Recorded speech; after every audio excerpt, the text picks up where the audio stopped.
Welcome to the deep dive. Okay, so you've shared some really intense source material with us today.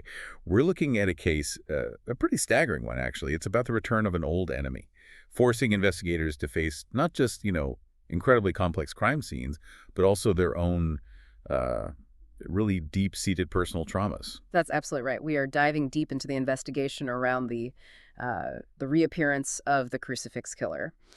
And this material, it really lays out a kind of blueprint for sophisticated crime. It combines forensic psychology, these almost medieval methods of causing suffering, and then jumps to high-tech biological attacks. It's quite an escalation. Yeah, it really is. So our mission today is to unpack this whole intricate plot. We need to uncover the killer's secret signature, the one the public didn't know about. We'll analyze that really jarring shift in murder methods, and then expose the motive, which turns out to be super personal, rooted in something from, 6 years prior? Exactly. And we should probably start with the detective tasked with figuring all this out. Robert Hunter. He's 39, a detective with LAPD's RHD. Right, RHD. Let's just quickly clarify for you listening, that's the robbery homicide division. So we're talking the big cases, the ones that really grip the city. And Hunter, he's operating at this incredibly high level, but his background is, well, it's pretty unusual. Oh, definitely. I mean, his bio reads like fiction almost. He was identified as a child prodigy. The sources say he finished all his sixth-grade work in just 2 months, graduated high school at 15, then Stanford accepted him as a special circumstances student. And on top of that, he got a PhD, right? And his thesis on criminology, apparently the FBI later adopted it for training. He's like a walking anomaly in law enforcement. But here's the really critical context for this case. This new investigation kicks off right when Hunter is, well, he's emotionally raw. Yeah, that's key. He's only 1 week into a new partnership with Detective Carlos Garcia. His long-term partner, Scott Wilson, had just died. And that loss, that void left by Scott, it really casts a shadow over everything Hunter does from this moment forward. And that vulnerability, it gets tested almost immediately. The killer announces their return with this first horrific crime scene. The victim is Jenny Farnborough, eventually identified as a high-class sex worker, maybe a model too, found in this isolated wooden shack. Mm-hmm. And the scene itself, it suggests a very deliberate, almost ritualistic performance. It's designed for, maximum prolonged suffering. She was found naked, tied really rigidly to these 2 wooden posts, and the psychological torture aspect is just awful. The killer skinned her face. Oh, God. And then placed a brand new mirror right in front of her. She was forced to see. Yeah. But there's also this sort of clinical precision to the cruelty. Right. The killer deliberately exposed nerves and then poured vinegar over the raw flesh. What's kind of morbidly fascinating, the source material notes the vinegar wasn't just for pain, though obviously excruciating. It also acted as a basic fly repellent. A fly repellent? Yeah, ensuring her agony could continue uninterrupted for however long the killer wanted. That's pure malice, but with meticulous planning. Okay, so this brings us to the signature, the Crucifix Killer. For years, the media reported one thing, based on what the LAPD told them, right? But the police were hiding the real signature. What was it? Well, everyone thought, the public believed, the killer carved a single crucifix onto the victim's left hands. Simple cross. Mm-hmm.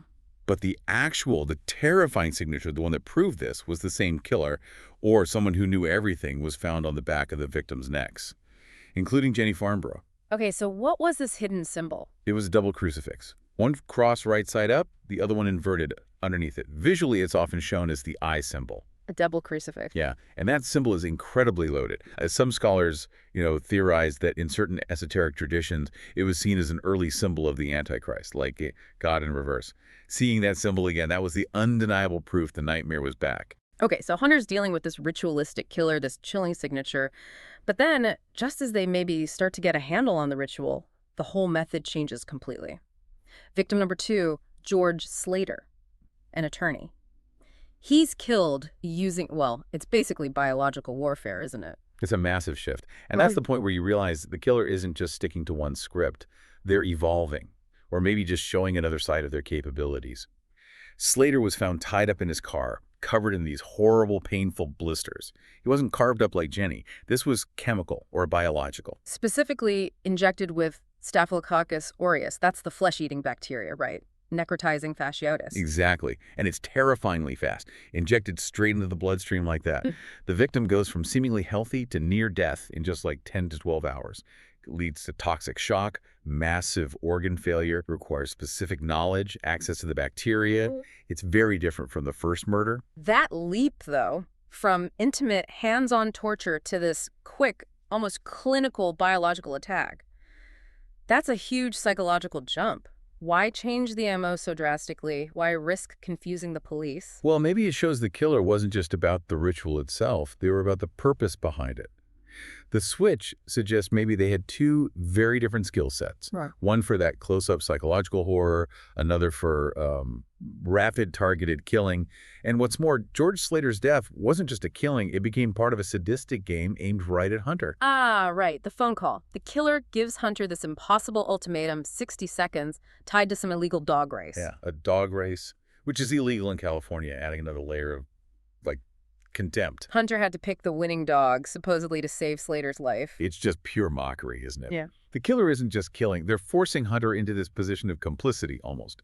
Taunting him, maybe about past failures, showing that they control the game now. And that game, that high-stakes public challenge, that actually becomes the key to figuring out the real motive, doesn't it? Because why Slater? Why Jenny Farmerow? Hunter and Garcia, they were struggling to connect them until they looked back 6 years to a closed case. The conviction and later suicide of a music producer, John Spencer. That was the breakthrough, yeah. Suddenly, the victims weren't just random sinners the killer was punishing. No, they were specific targets, all connected somehow to what the killer saw as the injustice done to John Spencer. Okay, let's lay out those connections for everyone listening. Jenny Farmerow, the first victim, she apparently frequented the same upscale sex parties as the second victim, George Slater.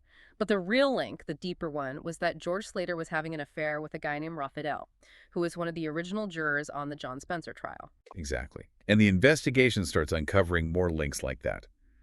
A later victim, Victoria Baker, turns out she was the lover of another juror, Joe Bowman. The killer was systematically going after people connected to that jury. And, crucially, people connected to the original investigators, too.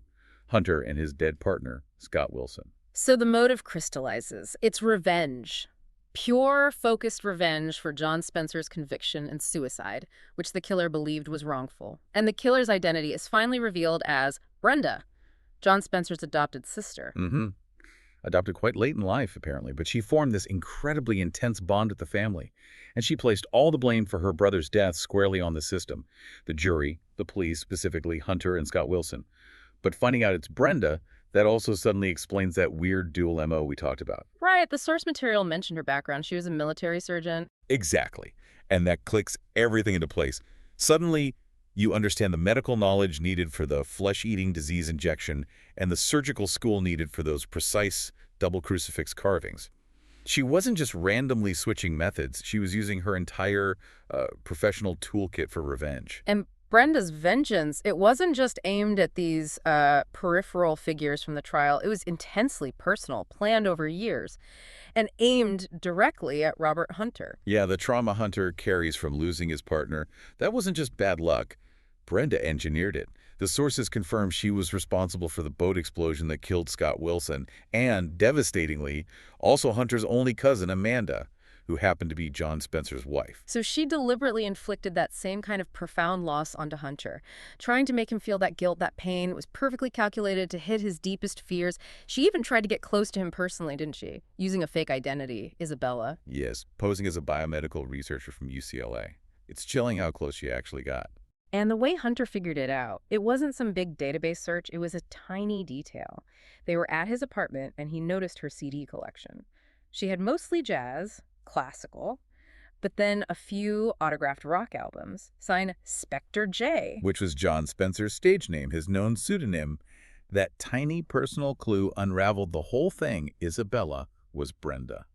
And that realization comes just in the nick of time, basically, because Brenda, as Isabella, had already drugged his whiskey. She was planning to kill him right there in his apartment, but Hunter survives because he's meticulous about his whiskey collection. He's a collector, right. Knows exactly where each bottle should be. He noticed they were out of order, realized they must have all been tampered with, all drugged. That tiny observation saved his life, gave him just enough time to call his captain, set up an ambush. So the final confrontation happens. Brenda is killed in the police ambush. But it's not a clean win. There's a huge personal cost. Hunter's new partner, Carlos Garcia, is critically injured, ends up in a coma. So we've traced this incredibly dark path.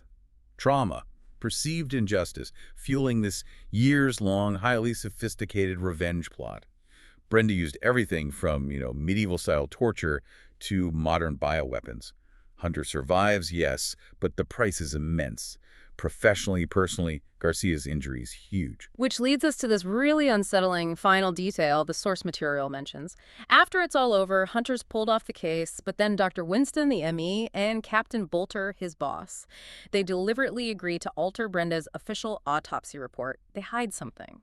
Yeah, this is a really provocative point. It raises serious questions about what happened after the killer was stopped. Why suppress evidence? And the sources are clear about what they hid. The fact that Brenda was pregnant when she died. Pregnant, wow. So why? Why would the medical examiner and the police captain agree to cover that up? What kind of, ongoing fallout or unseen legacy did this killer leave behind? Something so sensitive they felt they had to bury it immediately, keep it hidden even within the department. It suggests the whole situation, the complexity, maybe the implication of, an innocent life lost along with the killer. It was just too much, too problematic for the official record. That secrecy just casts this immediate dark shadow over the resolution of the case. Definitely something for you to think about. While Hunter lived, his partner Garcia woke up from the coma with no memory of the killer, leaving this big hole in the official account. The Crucifix Killer is dead, but her legacy, suppressed, partly forgotten, it remains this haunting question mark hanging over Detective Hunter's future. And that's where we'll leave this deep dive.